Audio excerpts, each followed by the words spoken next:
Howdy, this is Michael Good from reapertrades.com, and I have a Q&A today. Just one question I'm going to answer in this video. It's why is my performance so much worse than Tim Sykes' performance if I'm supposedly his top student?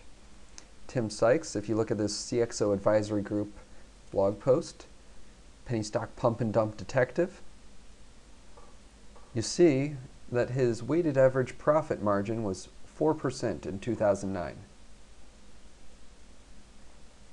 What was my weighted average profit margin? Go to my trading profits page, reapertrades.com/trading-profits. It was 1.23%. Slightly better for Tim alerts than for my own trades. So that's a lot poorer. However, also consider in 2008, my returns were significantly better, 2.87% weighted average profit margin. So, a couple things result in that. One, I trade probably more often than Tim, and I don't just stick to the ideal trades. I mean, you look at the number of trades Tim has, and there aren't that many. Maybe like 12 per month, sometimes less.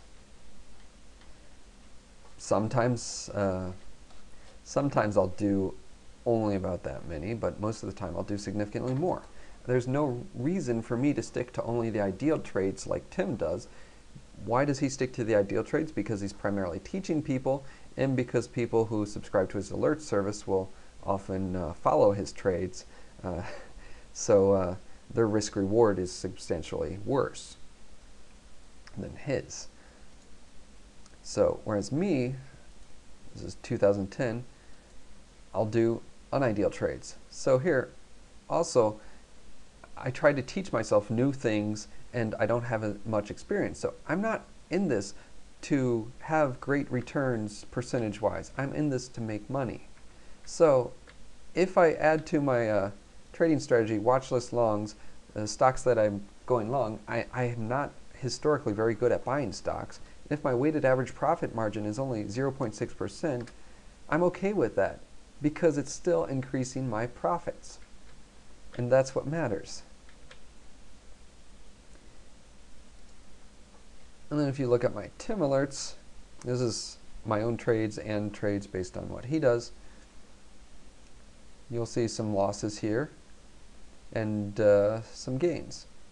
And I'm not afraid of doing things that will reduce my percentage returns.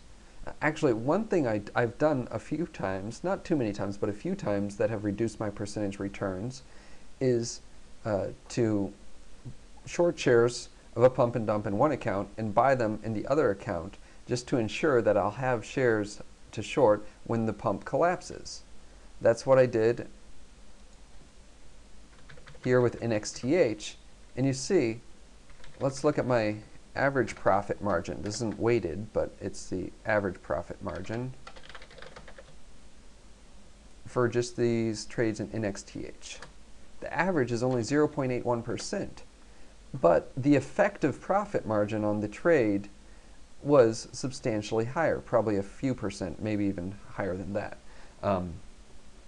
maybe like 8%. Yeah, I tied up a bunch of capital doing that, but I had it available. And I did the same sort of thing with ECOB. So here, I mean, I had this huge, or this tiny loss on a large position long, but I had a large loss on a large position short. So that reduces my percent returns, but it gives me greater profits. So in conclusion, there's a few reasons why my returns are worse. One, I'm not as good a trader. I'll admit that. I'm not perfect. And I certainly don't trade the best. Secondly, I trade more. I'm not in this to teach people or to get great percent returns to sell my DVDs. I'm in this to make money. If I make 0.5% on average with a trading type of trade, I'll still do it because it'll make me money.